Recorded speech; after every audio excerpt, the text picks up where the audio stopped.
Step 11, Part 2. We're at the top of page 99. We're going into the St. Francis prayer. Well, we might start something like this. First, let's look at a really good prayer. We won't have far to seek. The great men and women of all religions have left us a wonderful supply. Here, let's consider one that's a classic. So, we're talking about prayer and meditation, and it says that throughout history, a lot of religions have already made this journey for us so that we can use their experiences if we're open minded enough and have uh, lost our resentments and our preconceived ideas of what we think religions are about and who's right and who's wrong, and all the ego stuff goes out the window, and you say,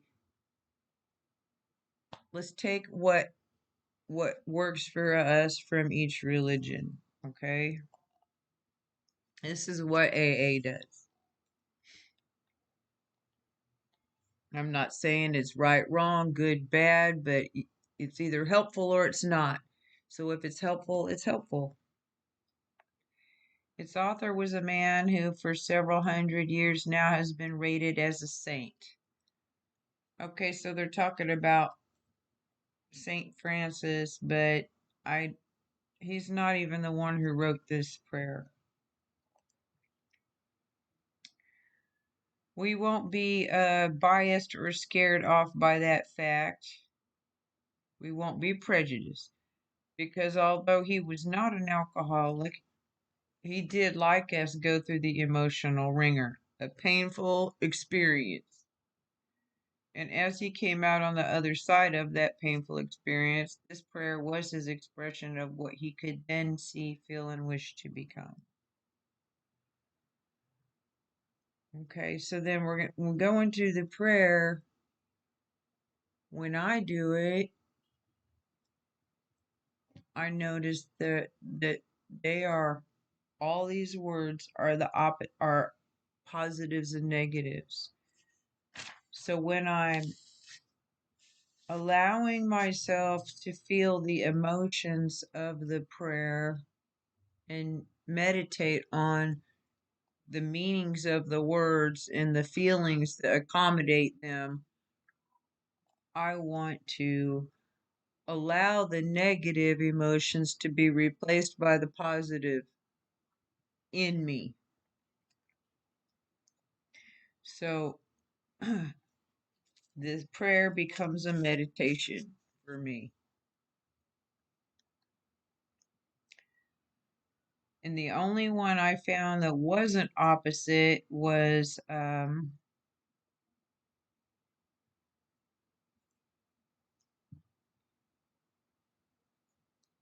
love. The opposite of love isn't hate, it's indifference. Okay, so here we go. Lord, make me a channel. Now we're praying. Lord, make me a channel of thy peace. And we're thinking about what does that mean? A channel is an opening up of God's peace to come down and work through us. That where there's hatred, I may bring love. Where there's hatred, I may bring love. That where there's wrong, I may bring the spirit of forgiveness. That where there's discord, which is chaos, I may bring harmony, which is balance. So chaos, balance, discord, harmony. That where there's error, I may bring truth. Maybe where there's confusion, I may bring understanding.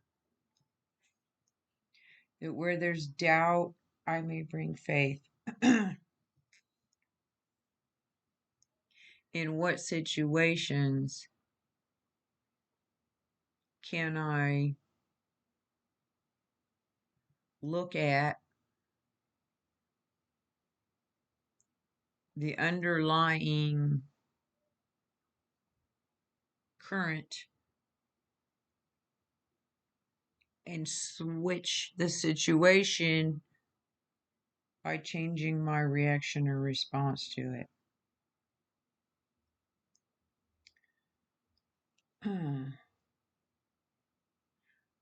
Where there's doubt, I may bring faith. That where there's despair, I may bring hope.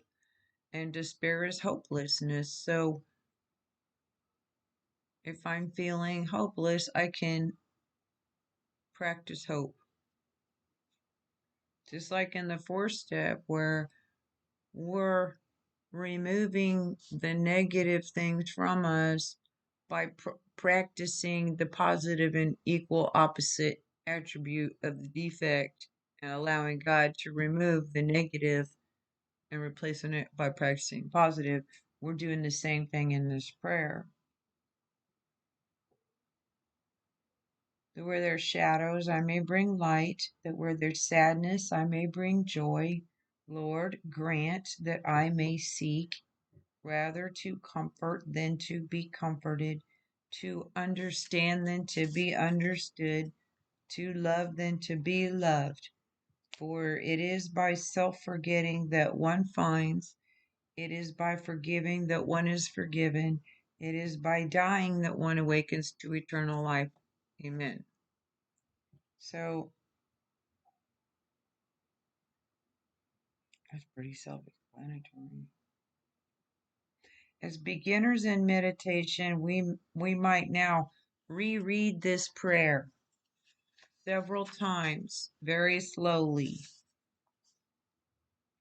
savoring each word and trying to take in the deep meaning of each phrase and idea.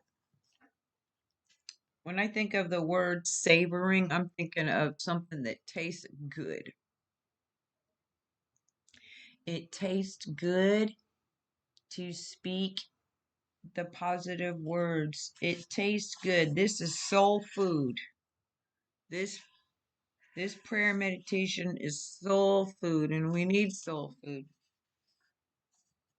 We've been starving our spirits. So, as beginners in meditation, we might now reread this prayer several times, savoring each word and trying to take in the deep meaning of each phrase and idea.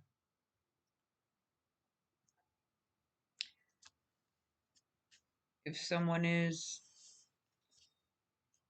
in despair, we bring them hope. It will help if we could drop all resistance to what our friend says, for in meditation, debate has no place. We rest quietly with the thoughts of someone who knows, so that we may experience and learn. In meditation, debate has no place. So debate is a formal discussion in which opposing arguments are put forward. So we want to open our spirit up to this channel. We're not trying to push against it. And I know I overanalyze this stuff, but that's just how my brain works. It doesn't mean that I'm getting lost in dissecting something so much that I can't actually practice it. As though lying upon a sunlit beach, let us relax and breathe deeply of the spiritual atmosphere with which the grace of this prayer surrounds us. Let us become willing to partake and be strengthened and lifted up by the sheer power, spiritual power, beauty, and love of which these magnificent words are the carriers. Let us look now upon the sea and ponder what its mystery is, and let us lift our eyes to the far horizon, beyond which we shall seek all those wonders still unseen. So now we can get a visual. Some of us most of us have really good imaginations. And we can have a visual, therapists call it Can't remember what they call it, but you can call it your happy place. Find a place in your mind that you can go to. If we've ever been to a beach, it's going to be easier to imagine that you're laying there and feeling the warmth and hearing the waves and smelling the smells, okay? So you can do that. And we can let go of any resistance and go even deeper into meditation. When you get really deep into meditation, there's almost like a different part of your brain that's accessed. And so when you access that part of your brain, you can start thinking about things you don't normally think about. Like I guess talking about the mysteries of the ocean, the wonders still unseen, okay? The meditation example. Shucks, says somebody, this is nonsense. It isn't practical. Practical means sensible and realistic. When such thoughts break in, we might recall a little ruefully, I don't know how much store we used to set by imagination as it tried to create reality out of bottles. Yes, we reveled in that sort of thinking, didn't we? And those sober nowadays, don't we often try to do much the same thing? Perhaps our trouble was not that we used our imagination. Perhaps the real trouble was our almost total inability to point imagination toward the right objectives. So we can use our imagination in a purpose. There's nothing the matter with constructive imagination. All sound achievement rests on it. So there's nothing wrong with useful imagination that accomplishes something, because we wouldn't have the inventions that we have now without it. After all, no man can build a house until he first envisions a plan for it. So we're going to dream and visualize and imagine stuff now. Well, meditation is like that too. It helps to envision our spiritual objective before we try to move toward it. What are we trying to accomplish with it? So let's get back to that sunlit beach, to the mountains, the plains or the mountains, if you prefer. These are using prayer and meditation as a means of communication with God, as a means of expanding my creativity, as a means of accessing a part of my mind that is underdeveloped so that I can just open up more. It's a tool. Okay, when by such simple devices, tools, we have placed ourselves in a mood in which we can focus undisturbed on constructive imagination, we might proceed like this. Okay, so when we use the different types of prayers, visualizations, thinking that put us in a state of being where we can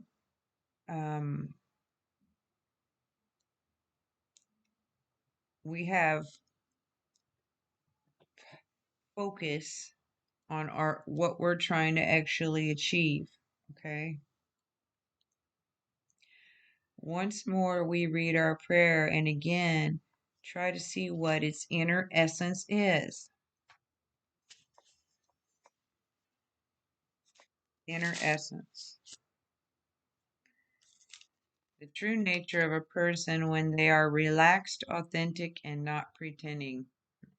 It can also refer to the journey of discovering one's true self, which is often made up of courageous moments that require acting in spite of fear, the basic nature of something or the qualities that make it what it is.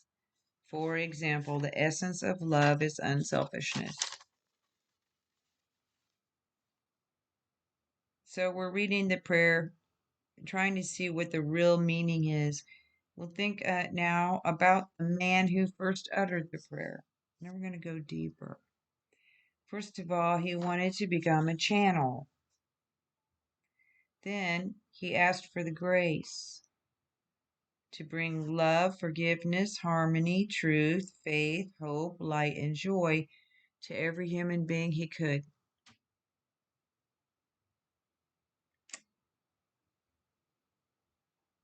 A channel is a passage, a way of expressing ideas and feelings. Okay, so he gets that. Next came the expression of an aspiration. That's the way of expressing ideas.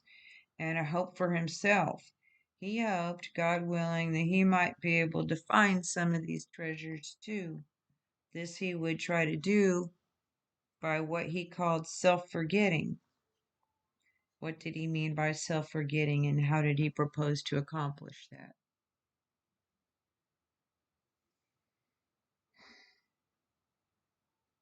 So he understood the principle that it was in the giving that you receive, and he was applying that in this meditation and prayer. He wanted to receive these things that he was giving. Self-forgetting, that self-forgetfulness, the act of, I think self-forgetting is not the same as forgetfulness. I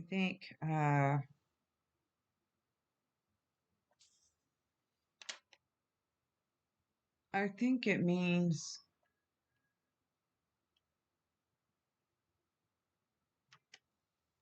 trying to get away from your own ego for a little bit. But I still have this. So, a discovery of the individual self can. Self forgetfulness is not self forgetting, but self forgetfulness is the act of prioritizing the needs of others over one's own. It can also mean having or showing no thought of oneself or selfish interests. We're not thinking about what we're going to have for dinner tonight. We're not thinking about the list of things that we need to do. We're not thinking about any of our problems. We're not trying to figure out any issues that we have going on. We're going to forget all that stuff and focus on helping someone else. Can lead to a discovery of the individual self, a more meaningful, productive life, development of attributes like empathy, respect, honesty, and sincerity. Some ways to develop self forgetfulness include taking responsibility for oneself and others, recognizing the value, merits, and contributions of others, practicing humility can also be experienced in the arts, such as through sumi, a Japanese art form that involves placing black ink on rice paper. The process of creating can allow the artist to temporarily abandon concerns and disappear into the void on the page. Getting out of self by serving others. Okay, how did he propose to accomplish that? He thought it better to give comfort than to receive it, better to understand than to be understood, better to forgive than to be forgiven. This much could be a fragment of what is called meditation, a little piece. Perhaps our very first attempt at a mood, a flyer into the realm of spirit, if you like. Okay?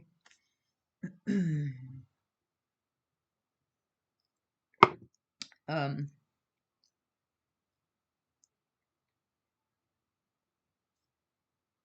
a beginning. It ought to be followed by a good look at where we stand now and a further look at what might happen in our lives were we able to move closer to the ideal that we have been trying to glimpse. Meditation is something which can always be further developed. It has no boundaries, either of width or height. Aided by such instruction and example as we can find, it is essentially an individual adventure, something with which each one of us works out in his own way.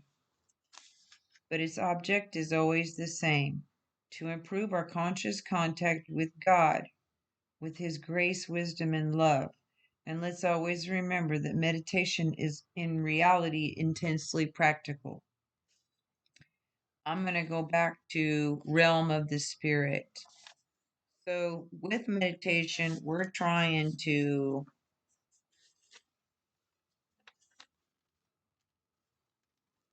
communicate with God in the realm of the spirit, which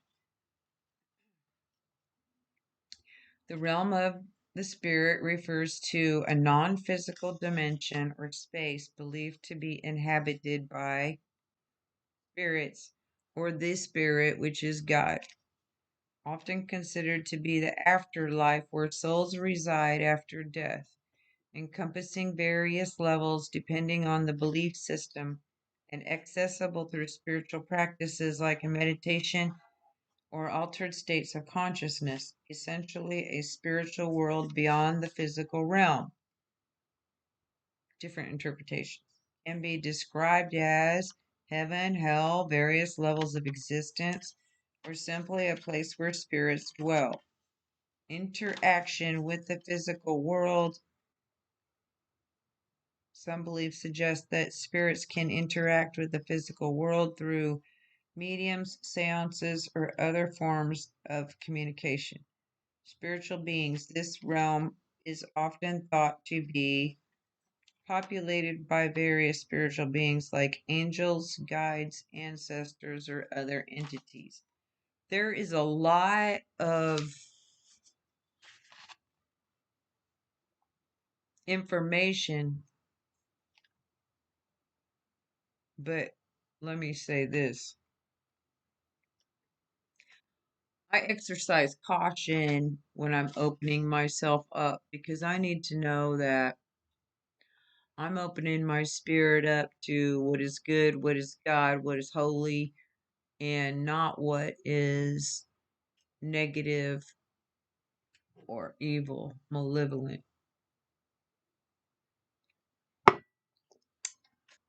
I have some, different spiritual beliefs that other people don't have, and most of us do. Some of us believe there are angels, and some of us don't believe in angels. Some of us believe there are demons, and some of us don't believe there are demons. Some of us might not even believe there's a spiritual world. We might think that the only thing that exists are the things we can see with our eyes, but science tells us that's not true. So now we know there's another world that's a world that we cannot see, even if it's just a scientific world of molecules. Now there's that. So there's something more.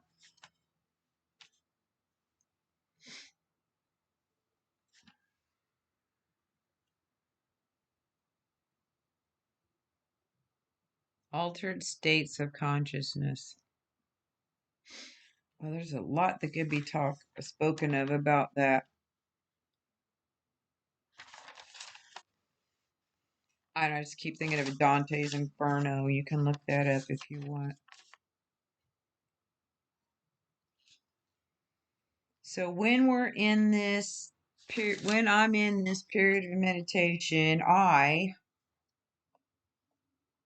can use this moment for a purpose to see where I'm at in my life now. If I can step away from myself, my emotions, my wants, my needs, my I, and get out of myself, then I can more objectively look at where I'm at now where I want to be, and how I might go about getting there.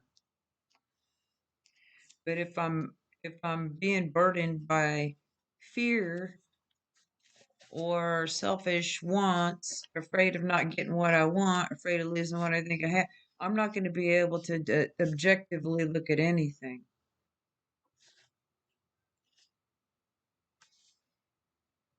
Profound communion with the divine.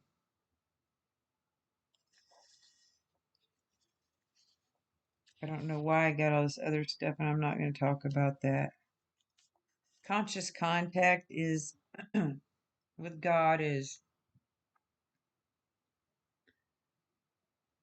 the most awareness that I can get in any given moment of His presence. So awake to the being that He is here with me now. That's conscious contact. Okay. Meditation is intensely practical. Okay. Canticle of the creatures.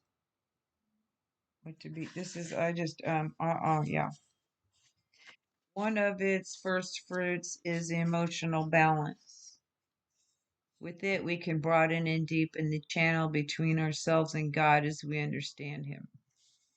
So, with meditation, we get emotional balance, and with prayer and meditation, we can deepen the connection between us and God. A channel is also a band of frequency used in transmission, like the channel of your TV or the channel of a radio.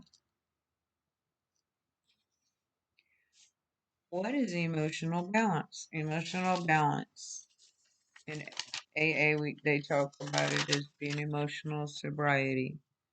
The ability to manage and regulate your emotions in a healthy way so that you can maintain a positive mental well being, also known as emotional self control.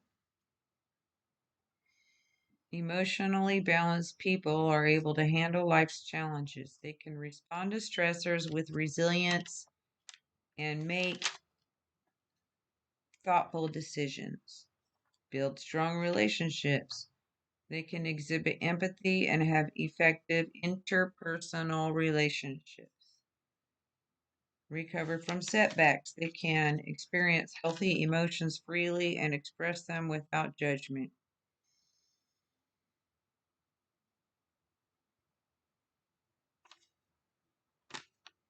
Emotional balance is about getting the balance of pleasant and unpleasant feelings right at least most of the time.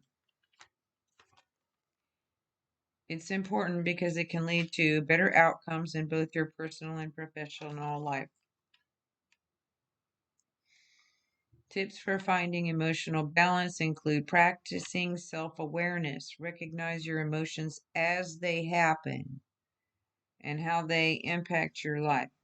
Check in with yourself. Ask yourself how you're feeling and if anything is bothering you.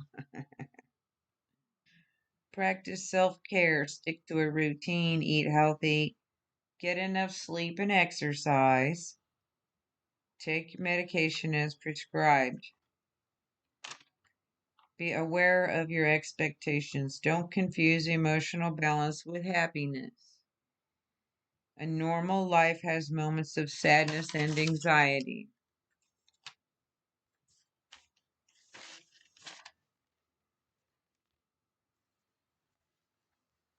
Now, what of prayer? Prayer is the raising of the heart and mind to God, and in this sense, it includes meditation.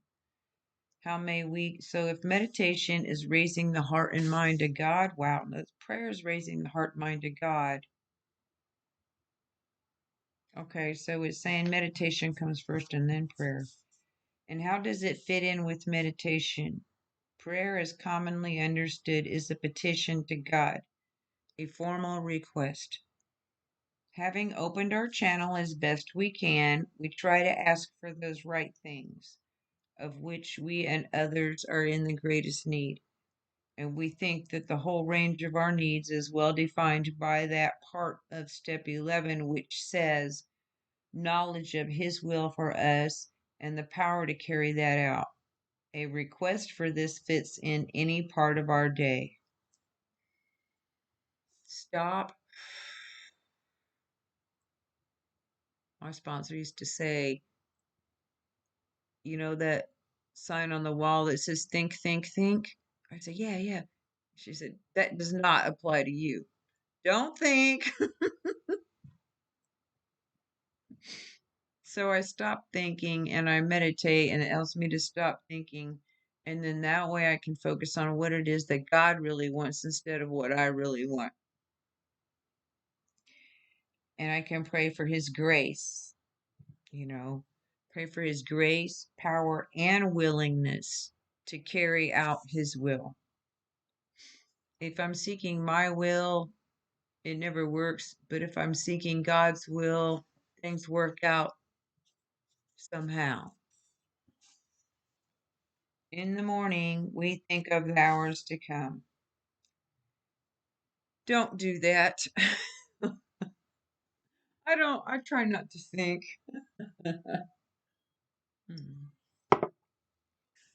I need to temper my thinking.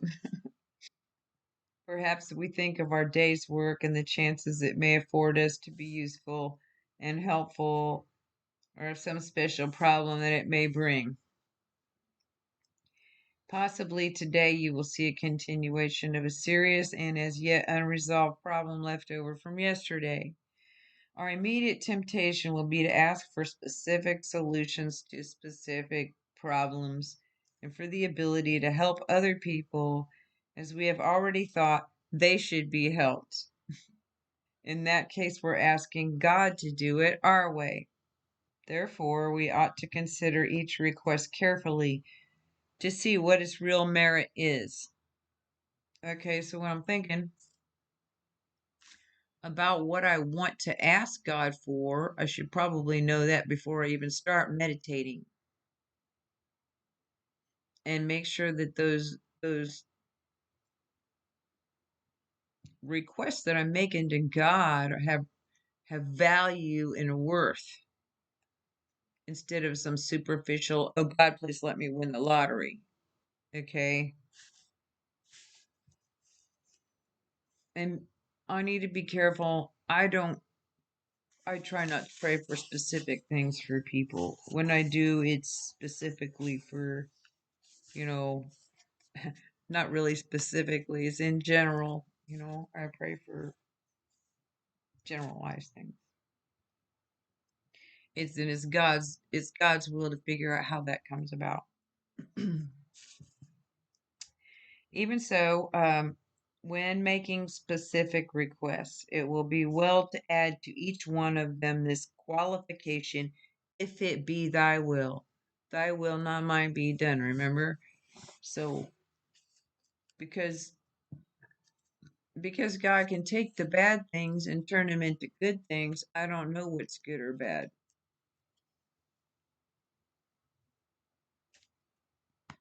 Because, to me, being in what I went through at the time, I thought that was the worst day of my life, turned out to be the best thing that could have happened to me in that moment, even though, because God's will isn't the same as people's will.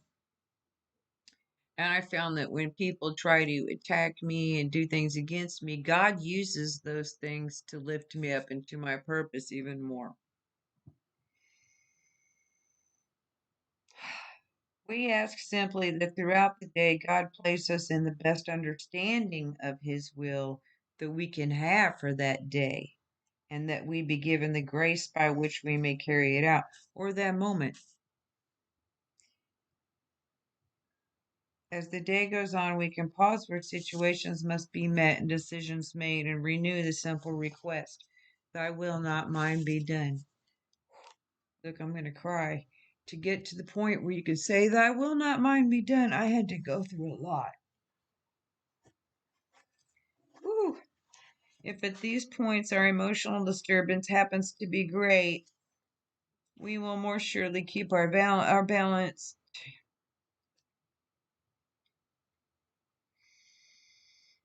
provided that we remember and repeat to ourselves a particular prayer or phrase that has appealed to us in our reading or meditation.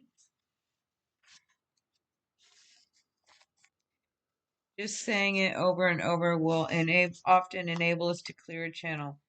God grant me the serenity to accept what I cannot change, the courage to change what I can change, and the wisdom to know the difference.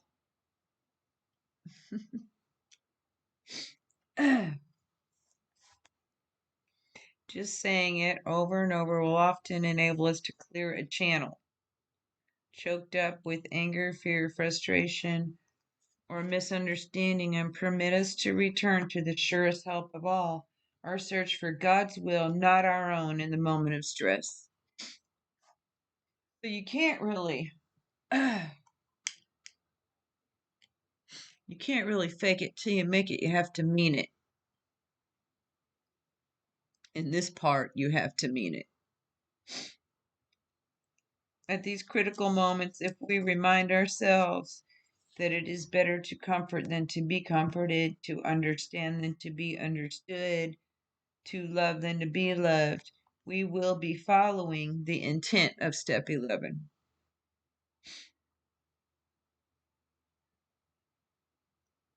So maybe I'm not the most important person in the world. Okay. Maybe it's better to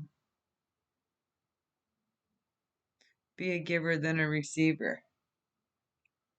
Maybe it's in the giving that I receive.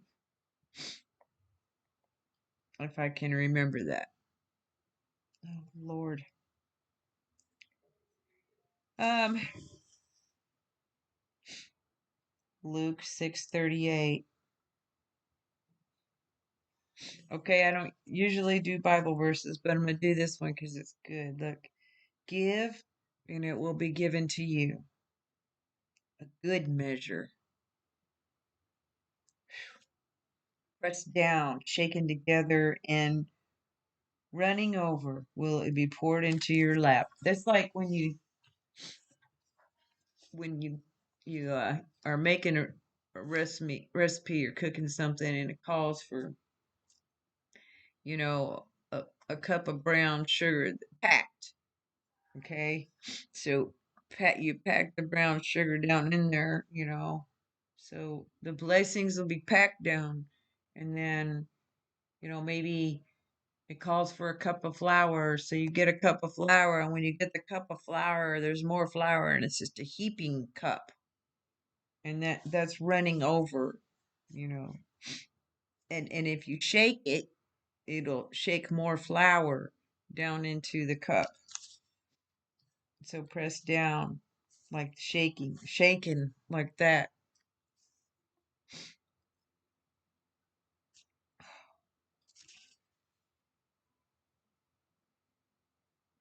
Okay, of course, it is reasonable and understandable that the question and that the question is often asked, why can't we take a specific and troubling dilemma straight to God and in prayer, secure from Him sure and definite answers to our requests? Why can't we? This can be done, but it has hazards. We have seen AAs ask with much earnestness and zeal for God's explicit guidance on matters ranging all the way from a shattering domestic or financial crisis to correcting a minor personal fault like tardiness.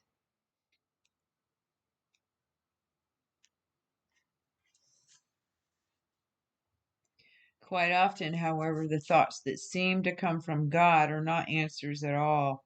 They prove to be well intentioned, unconscious rationalizations. The AA, or indeed any man who tries to run his life rigidly by this kind of prayer, by this self serving demand of God for replies, is a particularly disconcerting individual. That was me.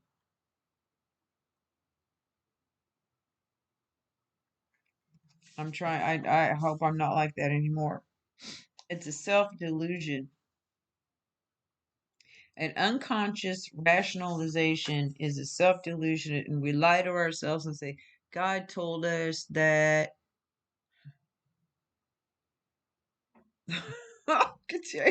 The worst one for me was God told me that this was the man I was supposed to marry. Yeah, God didn't tell me nothing like that. My mind created things to seem that way. Okay? The song. The song. It has to be. It has to be fate. I have an insert. I was supposed to have an insert here for that, but we're not doing it. Do I have it? What is this? Unconscious rationalizations are a defense mechanism that people use to justify unacceptable behaviors, thoughts, or feelings. A rationalization is an ego defense in which apparent logical reasons are given to justify behavior that is motivated by unconscious instinctual impulses. Selfishness. We want what we want. And then we're lying to ourselves about saying, oh, God wants me to have what I want. Not that he doesn't. Okay. Self serving is selfish, yeah. Disconcerting is disturbing. Okay, so there's going to be different levels of that. To any questioning or criticism of his actions, he instantly offers proof, his reliance upon prayer for guidance in all matters, great or small. So now we're using God as an excuse to not uh, admit that we were wrong or self reflect. He may have forgotten the possibility that his own wishful thinking and the human tendency to rationalize have distorted his so called guidance. I think that we can forget that a lot. I can. What is this? 104. Wishful thinking, when the desire for something to be true is used in place of or as evidence for the truthfulness of the claim. Wishful thinking, more as a cognitive bias than a logical fallacy, can also cause one to evaluate evidence very differently based on the desired outcome. So everything seems to be what we want it to. And then human tendencies are universal behaviors that are present in all humans and help people adapt to their environment.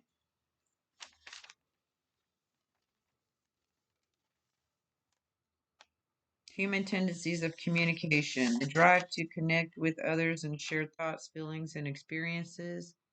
Order, the tendency to create a sense of predictability and security by categorizing experiences and making sense of them. Work, the feeling that work leads to accomplishment and self respect. Manipulation, the need to take hold of the environment and understand it. Mathematical mind, the ability to judge and compare distances, speeds, elapsed time, or available space. Group behavior, the need to be with others of our kind. Spirituality, the drive to make life richer and fuller, even when physical and emotional needs are met.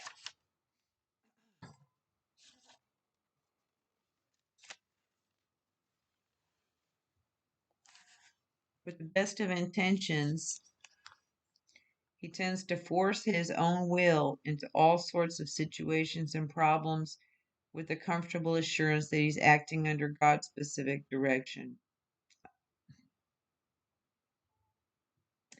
Under such an illusion, he can, of course, create great havoc without in the least intending it. So, in the selfish pursuit of what we our wants, and then using God as an excuse, we can accidentally step on the toes of our fellows, like it talks about in page 62 or 63. And we accidentally hurt people, and then they retaliate and hurt us back.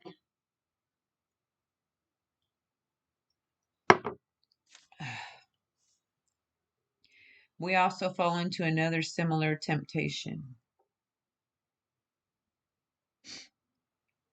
We form ideas as to what we think God's will is for other people. We say to ourselves, this one ought to be cured of his fatal malady, disease, or that one ought to be relieved of his emotional pain, and we pray for these specific things. Such prayers, of course, are fundamentally good acts, but often they're based upon a supposition that we know God's will for the person for whom we're praying. Supposition is an uncertain belief.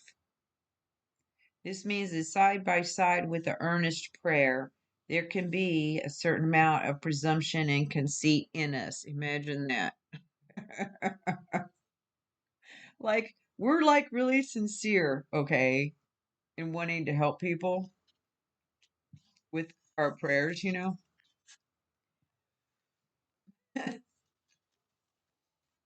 that we're assuming that we know God's will and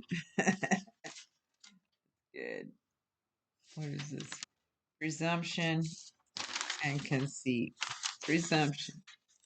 An idea that is taken to be true and often used as the basis for other ideas, although it's not known for certain. Behavior perceived as arrogant, disrespectful, and transgressing the limits of what is permitted or appropriate. Woo!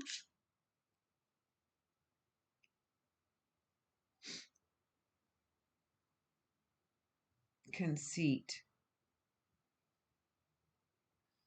I don't know why I got wisdom in there. Conceit.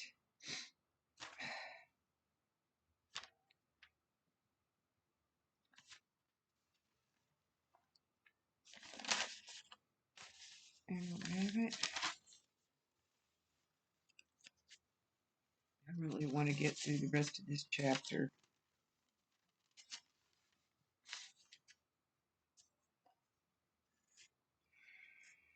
I don't have conceit. Sorry. Okay. It is AA's experience that particularly in these cases, we ought to pray that God's will, whatever it is, be done for them as well for ourselves, particularly in these cases. So when I say, I should pray for that person, or when someone says, hey, pray for me to get this job, okay? Please pray for me to get this job. Don't do it because I don't, and particularly in those cases, I ought to remember that I'm going to pray for God's will, whatever it is, be done, because maybe that's not the best job for that person. Who knows? I don't. In AA, we found that the actual good results of prayer are beyond question, so they're undeniable. They are matters of knowledge and experience. All those who have persisted have found strength not ordinarily their own. So I have persisted. Continue firmly or abstinently in spite of difficulty, opposition, or failure. Continue. Strength, the quality of being brave and determined in a difficult situation. They have found wisdom beyond their usual capability, and they have increasingly found a peace of mind which can stand firm in the face of difficult circumstances. So, let's look up wisdom because I really love this one.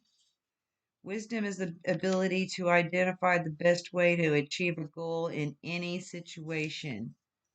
Truth applied in specific situations for godly ends. Wisdom is a gift from God to judge correctly. I don't know if I got that. I don't think I got that one. A way of life that is in harmony with God's redemptive work and the creative order. A spiritual sagacity combined with practical skills for applying God's way of life.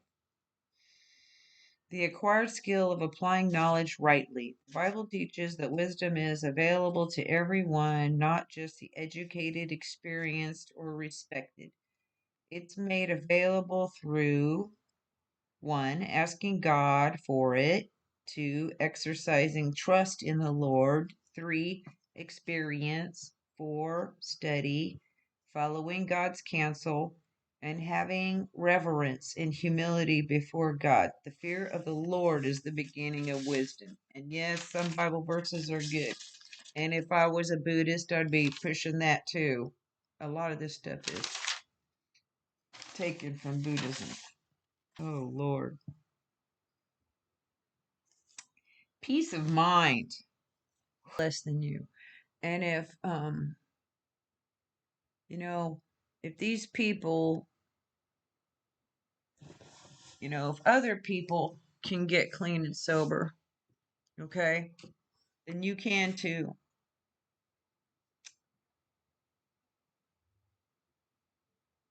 Perhaps one of the greatest rewards of meditation and prayer is the sense of belonging that comes to us. We no longer live in a completely hostile world, unfriendly. We're no longer lost and frightened and purposeless. The moment we catch even a glimpse of God's will, the moment we begin to see truth, justice, and love as the real and eternal things in life, we are no longer deeply disturbed by all the seeming evidence to the contrary that surrounds us in purely human affairs. We know that God lovingly watches over us. We know that when we turn to Him, all will be well with us here and hereafter. There's some more promises. And with that, I made it through step 11. Is that step 11? Whew. If you stayed with me through this, I'm saying you're a trooper. And next is tradition 11.